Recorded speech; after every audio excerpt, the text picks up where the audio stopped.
As you just heard, I wrote a book a number of years ago called The Color of Law. How many of you have read that? Okay, almost everybody, so I won't spend too much time summarizing it. But the point of that book was that we all had operated under a myth, a national myth, and that was that we're segregated everywhere in this country by a system that we called de facto, something that just happened by accident. We told ourselves it happened because people like to live with each other of the same race, or it happened because private realtors and real estate agents and bankers and developers discriminated in how they operated in the housing field. Or maybe it happened because bigoted white homeowners or renters or landlords refused to sell or rent to African Americans in white neighborhoods. We told ourselves that all of these unfortunate occurrences is what created segregation, but we told ourselves that what happened by accident can only unhappen by accident. What The Color of Law did was demolish that myth. The reality is that every metropolitan area in this country was segregated not by accident, not because people like to live with each other of the same race. It was segregated by government policy, explicit, racially explicit government policy that was designed openly to make sure that African Americans and whites could not live near one another in any metropolitan area of this country. That system, because it was implemented by government, is not de facto. It was unconstitutional because government has no power under the Constitution to discriminate. In fact, the Constitution prohibits the government from discriminating. So all of the policies that federal, state, and local governments followed in the mid-20th century in particular were a violation of the American Constitution. And every one of us, as American citizens, has an obligation to remedy it. An obligation if we take our responsibilities of citizenship seriously. If we thought it was de facto segregation, well, we might have thought it was immoral. It's something that we felt was too bad. Maybe we should do something about it, but we didn't have to. Now that we understand that it's a government system that blatantly violates the Constitution of the United States, we know it's not an option whether we fix it. It's an obligation. Well, I'll give you one example of a policy I described in The Color of Law, and then talk about some of its implications for today. Perhaps the most powerful policy that the federal government followed to ensure segregation in this country was the creation of suburbs in the post-World War II period on a whites-only basis. We were not a suburban country at that time. At the time, the only people living in suburbs were the very affluent, whites and blacks, who were working in factories, mills. We were a manufacturing economy at that time, had to live near the deep water ports or railroad terminals where those factories were located, because that's how the factories got their parts and shipped their final products.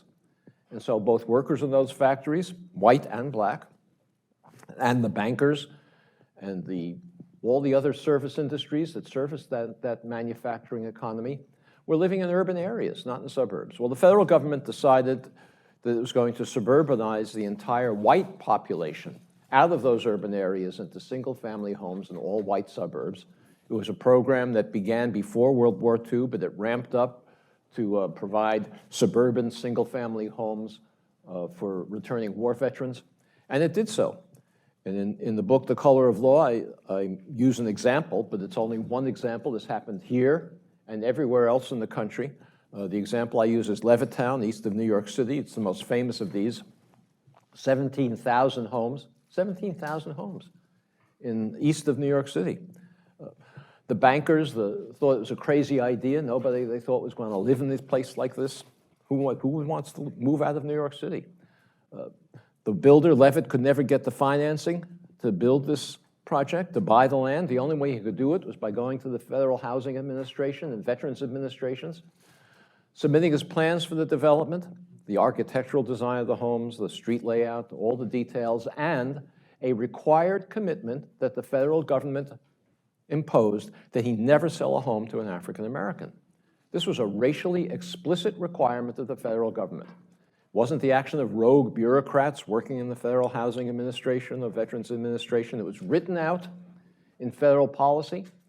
The federal manual that was distributed to appraisers all over the country, whose job it was to recommend or not recommend the proposals of developers to build new subdivisions. The manual said explicitly you could not recommend for a federal bank guarantee a loan to a developer who was going to sell to an African-American family.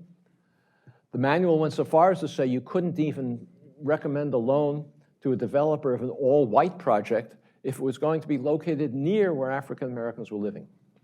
Because in the words of the manual, that would run the risk of infiltration by inharmonious racial groups. That's what the federal policy manual said. There's nothing de facto about this. The notion of de facto segregation is utter nonsense. This was created and imposed by the federal government. Of course, Levitt and all these other developers were bigots. Left on his own, he would have segregated the community. He wouldn't have sold to African Americans, but he wasn't left on his own. He couldn't have built it on his own. He required federal government financing. And in order to get federal government financing, the Constitution required that it make a condition that he do it on a non-discriminatory basis. Well, those homes that were created all over the country, here and everywhere else, in the mid-20th century, cost about, in today's money, about $100,000 apiece. They were inexpensive homes, modest homes. Anybody, black or white, with a job in the post-war economy, and returning war veterans, black and white, had those jobs. Anybody with a job in the post-war economy could have afforded a home like that. But over the next generations, homes increase. They no longer $100,000. You can't get a home for $100,000 in any of these suburbs today. They now sell for $200,000, $300,000, $400,000, $500,000. The whites gained equity over the next couple of generations from the appreciation, the value of those homes. They used that equity, that wealth, to send their children to college. They used it to take care of emergencies, perhaps a temporary unemployment or a medical emergency. They used it to subsidize their retirements, and they used it to bequeath wealth to their children and grandchildren who had down payment for their own homes. African Americans were prohibited by explicit government policy from participating in this program that generated wealth. The result is that today, African American incomes, on average, are about 60% of white incomes. There's a whole story behind that. That's another book. Someone else will have to write it. But you would think that African American incomes were 60% of white. African American wealth would also be 60% of white wealth. You can save the same amount of money from the same incomes. But in reality, while African American incomes are 60% of white incomes, African American wealth on average is 5% of white wealth. And that enormous between and 5% ratio, entirely.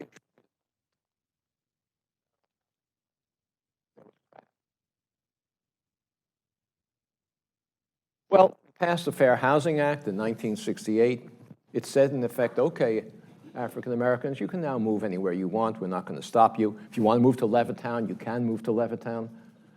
But the Fair Housing Act was incapable of remedying this constitutional offense because African Americans would no longer afford to move to communities like Levittown and suburbs all over the country that they couldn't afford to move to when they were created. So the Fair Housing Act, which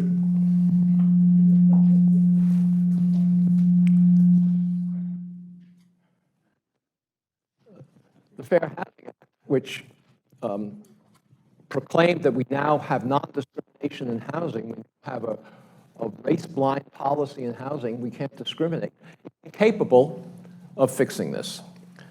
What I write, and my daughter, whom you've been introduced to a minute ago, write, is that race-specific crimes require race-specific remedies. The Fair Housing Act itself is not capable of remedying this.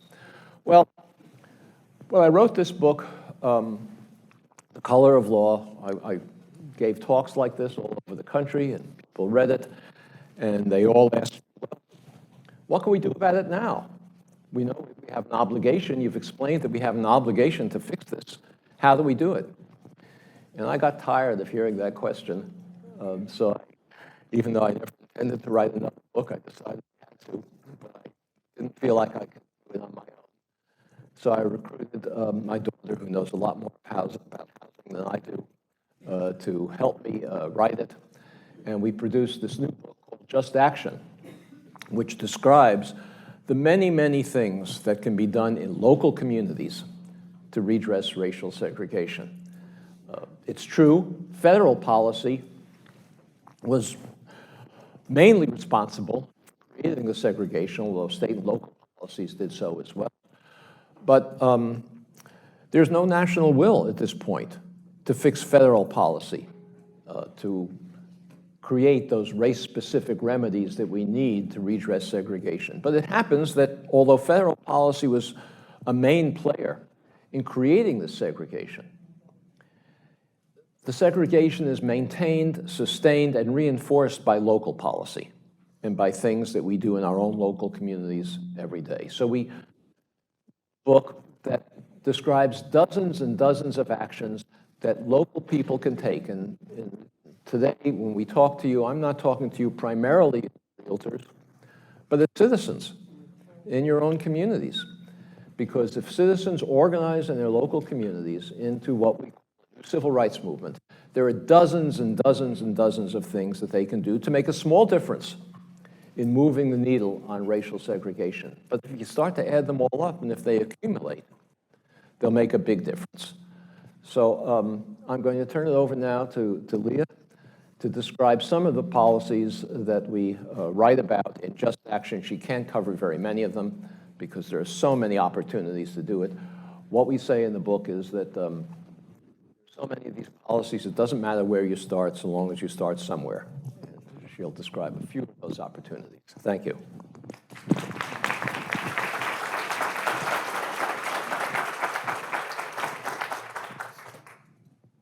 All right.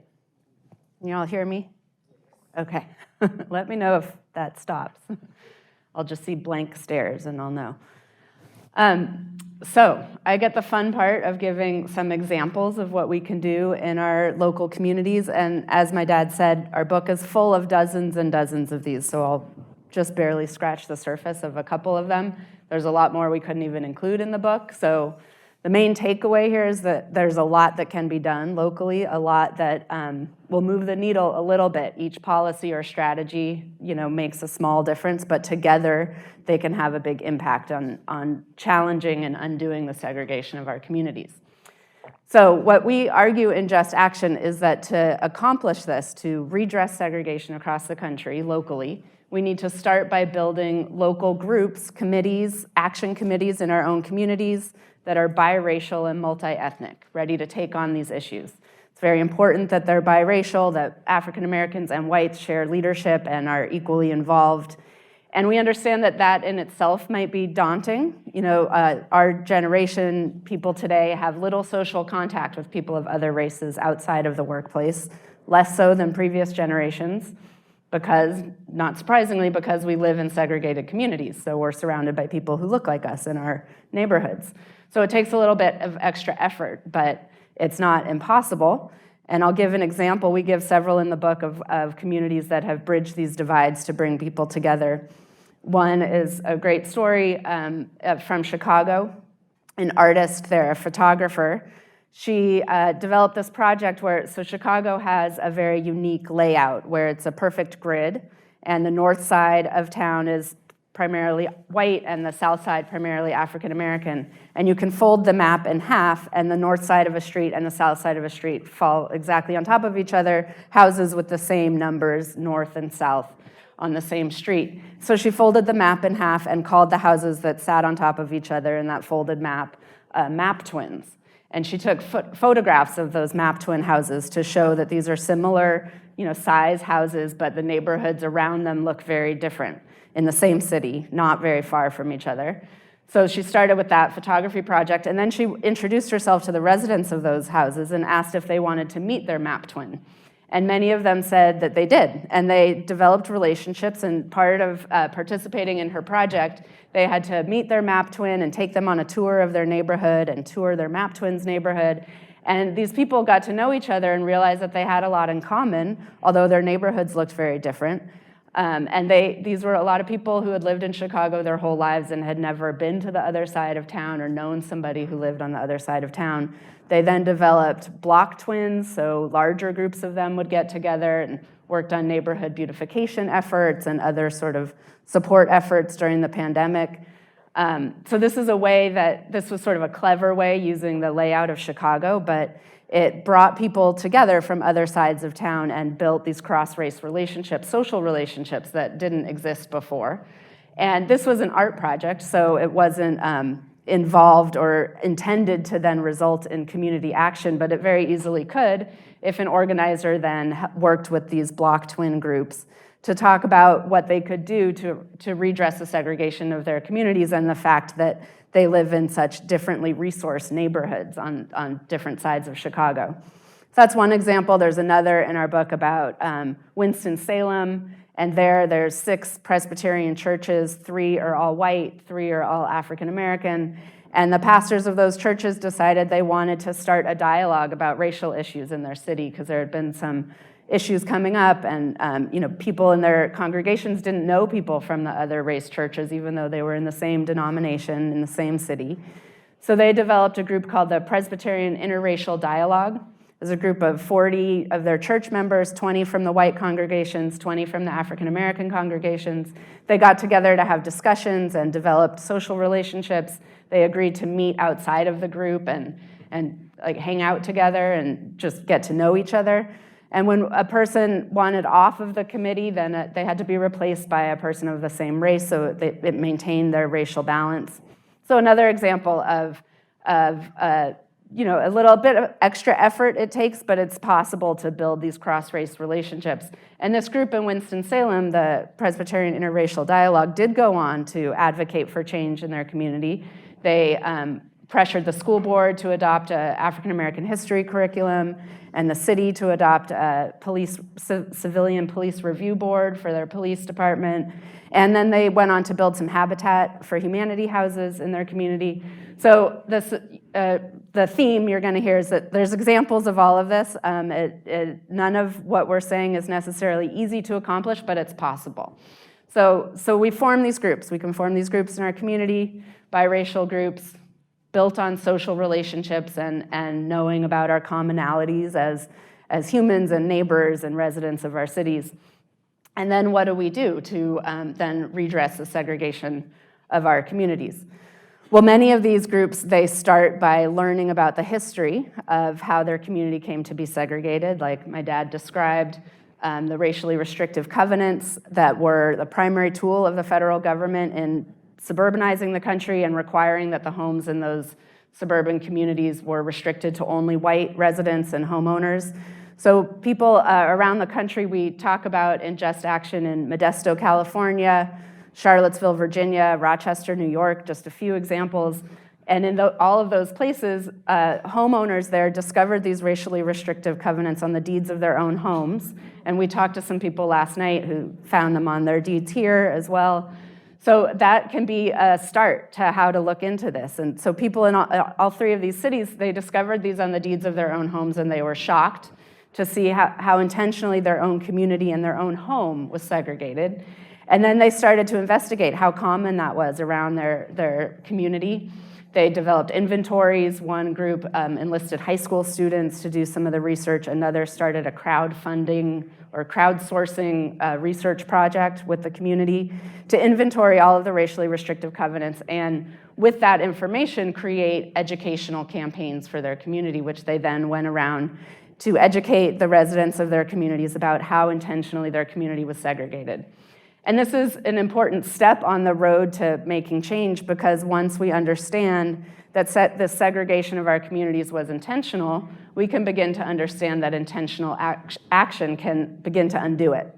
Because when we think, like my dad described, when we ascribe to the de facto segregation myth, we think that it just happened by accident, and there's nothing we can do. We have no agency to change it. But when we understand that it was intentional action that created it, we can understand that we can have an impact on undoing it with equally intentional action.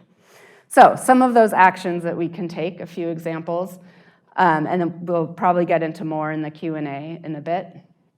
But we describe policies and strategies that both intend to look forward and ensure that we don't continue to create and maintain segregated communities in the future, and also that redress and remedy some of the harms of the past, the wealth disparity that my dad talked about, and other disparities that exist because of segregation need to be remedied and addressed before we can really create desegregated, equal communities.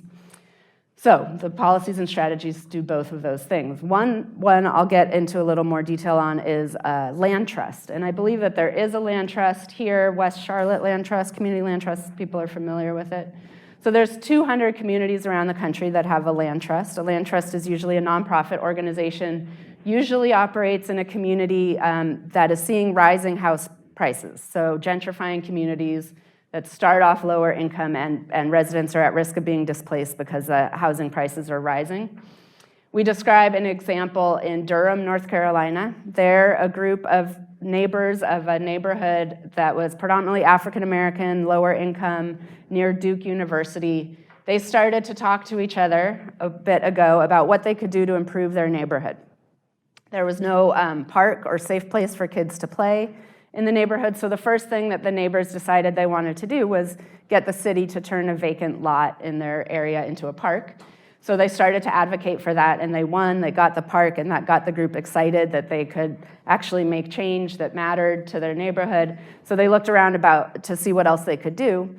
And at the time, Duke University was expanding, so enrollment was going up, and the staff was going up, and so investors saw an opportunity, and they were buying up homes in this neighborhood and displacing the longtime residents to sell or rent homes to the Duke University community. So this group decided they wanted to do something about that to prevent the displacement that was happening because of the gentrification of their neighborhood. And they learned about a land trust, and they started one with 2 vacant houses. And the way a land trust works is the land trust then, acquires property, usually because the local government will donate vacant land to a land trust, and then they fix up the houses on that property and sell the homes at affordable prices to lower or moderate income households. So this land trust, those first 2 houses sold for $100,000 in today's money, again, an affordable price. And the way that a land trust keeps the house price affordable is because it maintains ownership of the land underneath the house. So it's basically only selling the home, so that can keep the home price low because the rising cost of land is what a big driver of the rising cost of housing. So you take land out of the equation and the house is more affordable. And then the homeowner owns the home like any homeowner does, and when they they want to resell that home, they have to adhere to a maximum resale price that the land trust establishes. And that maximum price tries to balance 2 goals that are a little bit at odds with each other, but one is to keep the price affordable to the next home buying family, and the other is to allow the home seller to build up some equity in the sale. So their equity share is limited, but it ensures that the home is affordable for the next and the next and the next and the next buyer. So this Durham Land Trust, it now has 300 properties around Durham, some rental, some home ownership. The resale prices for their home ownership homes are now $150,000. So we could see how that equation, that maximum resale price, drove up the price some and drove down the affordability. But the surrounding homes in the neighborhood where they started are now $500,000. So they've really maintained affordable home prices there. And the blocks where the land trust established, a footprint and got homes in their portfolio on those blocks, the residents are still mostly African American. And in the surrounding blocks, most of the residents are now white, where investors sort of outpace the land trust. So this is an example of a strategy that both can increase investment in lower income segregated African American communities while also ensuring that you prevent some displacement in those communities as the investment and resources in those communities increase. And now land trusts are often used, as I said, in lower income or gentrifying neighborhoods. That's because that's where land trusts usually can acquire land, where a local government maybe will donate vacant or foreclosed homes to a land trust. But a land trust could also be a very effective tool for desegregating exclusive, predominantly white suburbs, if those suburban areas could donate land also to a land trust. And the way to get that to happen is to have a local group in those suburban communities organized to advocate that their local government donate vacant land that it's sitting on to a land trust, and then that land trust could create affordable home ownership opportunities for people who've historically been excluded from those communities, and those affordable home ownership opportunities will remain affordable forever. So in order to do this, again, we need organized local groups advocating for the redress of segregation, and not only advocating that their local governments support land trusts in this way, but they could also look to those restrictive covenants that I mentioned earlier that restricted the initial home sales on those homes to whites only.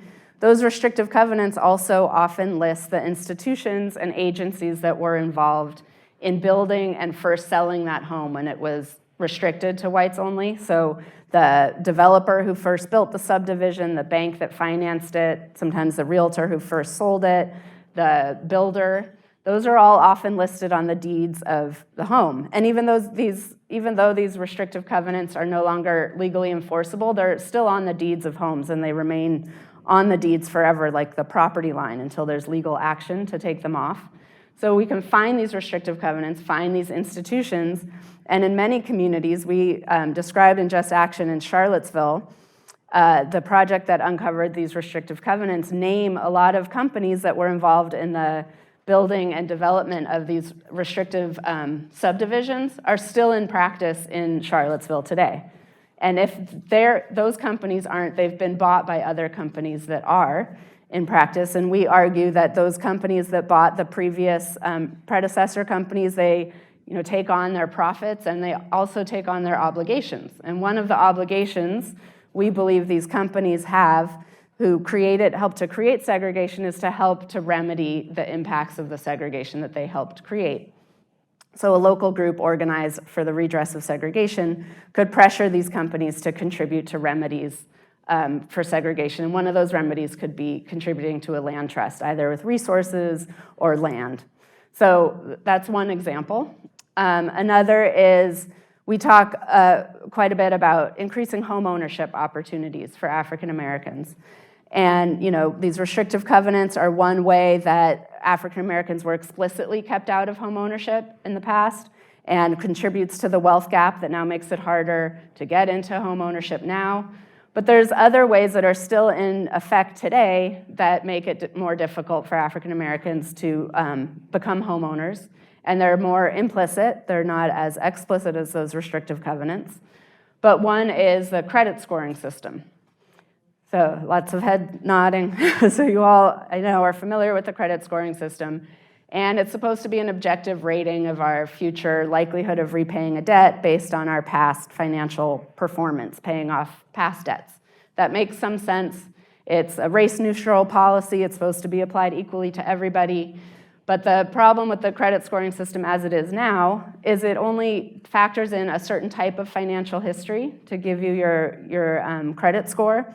And it's a type of financial history that whites are far more likely to have than African Americans.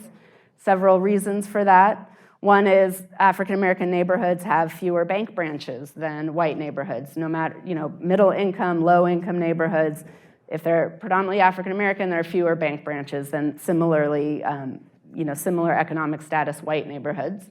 And with fewer bank branches, people have to rely on non-traditional financial institutions, payday lenders, things like that. And those payday lenders, they charge exorbitant interest rates.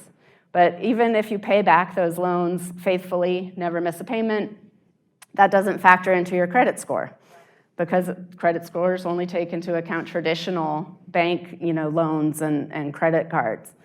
Another factor is that credit scores take into account if you've paid back a mortgage in the past, if you've made your mortgage payments. But if you've been a renter your whole life and never missed a rent payment, that also isn't factored into your credit score. So as a result, we see that 30%, about a third of African Americans have no credit score at all. They don't have enough of this type of traditional credit to even have a score, compared to 17% of whites. And of those with credit scores, 20% of African Americans across the country have a credit score high enough to qualify for a mortgage, compared to over half of whites.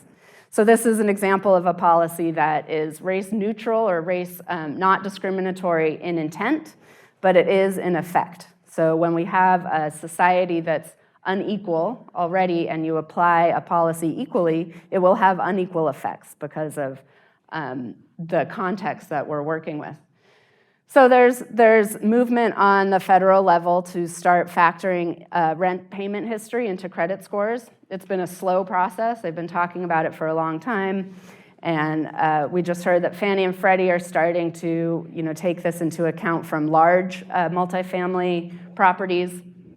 But we also profile in Just Action some community groups who are taking this on locally, and they're working with local bank branches and credit unions to factor into their own algorithms for their credit scoring, to factor rental payment history into their own algorithms. And that's possible to do. Even we don't have to wait for federal policy to change for that to happen. We can work with our local institutions to start establishing policies that are more fair and that can increase access to home ownership for African Americans.